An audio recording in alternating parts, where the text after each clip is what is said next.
राम नारायण राम या कार्यक्रमाद्वारे आजतागण आम्ही ध्यानाबद्दल बरेच काही शिकलो आणि समजलो आहे। आज आपण ध्यान केल्याने आपल्याला काय फायदे होतात हे समजून घेऊ। एक गोष्ट विचार करा, जो माणूस जेवण न खाल्ला तर त्याचा पोट काय होईल? जो माणूस साखर न खाल्ला त्याला गोड काय असतो हे कसं कळेल? अगदी तसंच जेव्हा माणूस ध्यान करतो तेव्हा त्याला ध्यान काय आहे हे समजतं। ऋषी मुनी जे 100 वर्षांहून अधिक जगतात ते चांगले खाणंही सोडतात, मग ते इतके कसे जिवंत राहतात? खरं तर ते सर्व ध्यानाच्या माध्यमातूनच इतकी लांब आयुष्य प्राप्त करतात। कारण जेव्हा ध्यान केलं जातं तेव्हा आपोआप आपली भूक कमी होऊ लागते। जास्त शिकण्याची आवश्यकता नाही, एकदा वाचल्यावर सर्व लक्षात येते। एक वेळ जेवण घेतल्यावरच आपल्याला दिवसभराची ऊर्जा मिळते। जो माणूस ध्यान करतो त्याला ही सर्व चांगली सवय लागून जाते। ध्यान केल्याने आपण आपल्या मनाचे सेवक बनतो। ध्यान करणे कधीच कुणाला हानी पोचवत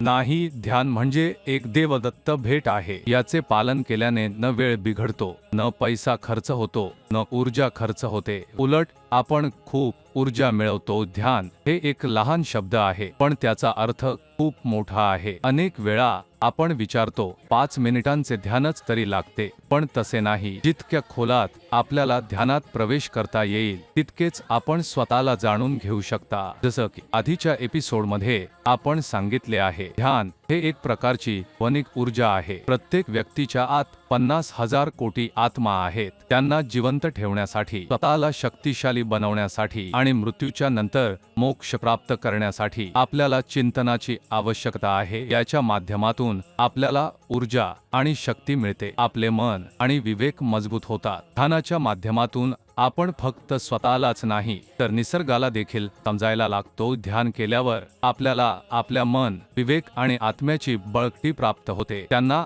आपल्या वशात आणण्याची क्षमता मिळते। म्हणून प्रत्येक व्यक्तीला ध्यान करणे आवश्यक आहे। ध्यान करत असताना आपण महागुरूंचा दिलेला मंत्र राम नारायण राम जप करा आणि पहा आपले जीवन किती आनंददायक होईल। या मंत्राशी जुळल्यावर आपले जीवन बदलू लागेल, आपल्याला आपल्या जीवनाचा उद्देश दिसू लागेल। या मंत्राचा जप करण्यासाठी कोणतीही खास मुद्रा आवश्यक नाही। आपण आपल्या रोजच्या कामकाजात असताना देखील हे जप करू शकता किंवा एका ठिकाणी बसून मनाने हे जप करू शकता। सत्संगाच्या माध्यमातून देखील आपण राम नारायण राम नावाशी जुळू शकता। ध्यान करण्याच्या स्थितीत असताना एकाच ठिकाणी शांततेने बसून राम नारायण राम मंत्र जपत राहा आणि ध्यान लावा। या मंत्राची विशेष गोष्ट म्हणजे जेव्हा आपण याचे जप सुरू करता तर सुरुवातीला आपल्याला लक्ष ठेवावे लागते। हे मंत्र जपणे आवश्यक आहे, पण काही वेळाने ते आपल्या श्वासांसोबत जोडले जाते। जसं आपल्याला श्वास घेणं कळत नाही, अगदी तसंच हा मंत्र प्रत्येक श्वासासोबत आपोआप